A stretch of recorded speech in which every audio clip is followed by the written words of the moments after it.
آج منگل کا دن اور جنوری کی 18 تاریخ ہے۔ عرب دیش کی خبریں سننے والوں کو فیض الحق کا سلام۔ سب سے پہلے خبریں سعودی عرب سے۔ سعودی عرب میں پبلک سسٹم کے بارے میں جھوٹ اور افواہ سوشل میڈیا پر پھیلانا بڑا جرم ہے، خاص طور پر اگر یہ مواد بیرون ملک دشمنوں نے تیار کیا ہو۔ سعودی پبلک پروسیکیوشن نے کہا ہے کہ اس طرح کے جرائم میں فوراً گرفتاری عمل میں آتی ہے اور 5 سال جیل اور 30 لاکھ ریال تک جرمانہ ہو سکتا ہے۔ جازان میں ایک سوڈانی مقیم کو گرفتار کیا گیا ہے، جس پر 4 یمنیوں اور ایک ایتھوپیائی شہری کو ایک ٹرک میں ایک جگہ سے دوسری جگہ لانے لے جانے کا الزام ہے۔ یہ گرفتاری جازان پولیس نے ریاض پولیس کی مدد سے کی ہے۔ گرفتار ہونے والے 4 یمنیوں میں سے 2 موٹر سائیکل پر سوار ہو کر ملک میں گھس آئے تھے اور ان کے ساتھ مزید 4 افراد بھی ملک میں گھسے تھے۔ ان کے خلاف قانونی کارروائی کی جا رہی ہے۔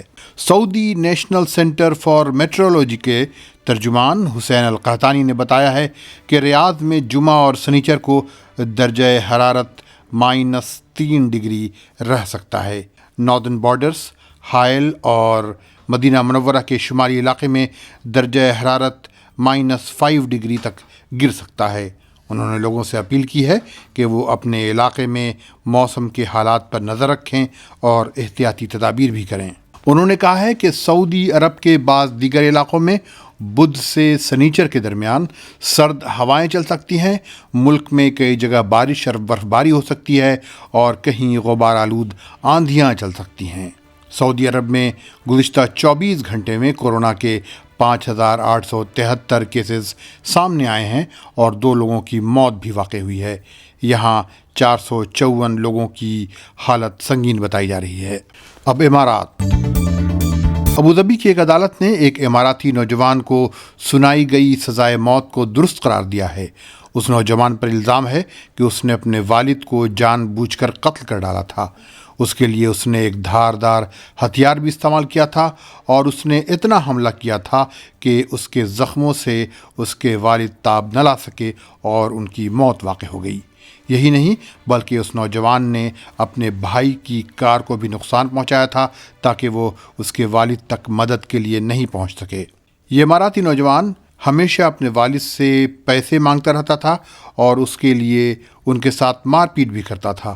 کبھی اسے مطلوبہ رقم مل جاتی تھی اور کبھی لوگ اسے پیسے دینے سے روک دیتے تھے۔ جب اسے پیسہ ملتا تو وہ اسے منشیات پر استعمال کرتا تھا۔ جب اس نوجوان نے اپنے والد کا قتل کر دیا تو پبلک پروسیکیوشن نے یہ کیس ایک کرمنل کورٹ میں بھیج دیا جس نے اس نوجوان کو قتل کی سزا سنائی تھی۔ پبلک پروسیکیوشن نے عدالت سے سخت سزا کی اپیل کی تھی۔ راس الخیمہ کے ایک ہوٹل کے سوئمنگ پول میں ڈوب کر ایک 2 سالہ بچے کی موت واقع ہوئی ہے۔ یہ بچہ اپنے اماراتی والدین اور 4 سالہ بہن اور ایک رشتہ دار خاتون کے ساتھ ہوٹل گیا تھا، جہاں بچوں کی تفریح کا انتظام ایسی جگہ پر تھا جہاں سے سوئمنگ پول قریب تھا۔ اچانک یہ بچہ محمد الشہی، جس کی عمر 2 سال 2 مہینے بتائی جا رہی ہے، اچانک غائب ہو گیا۔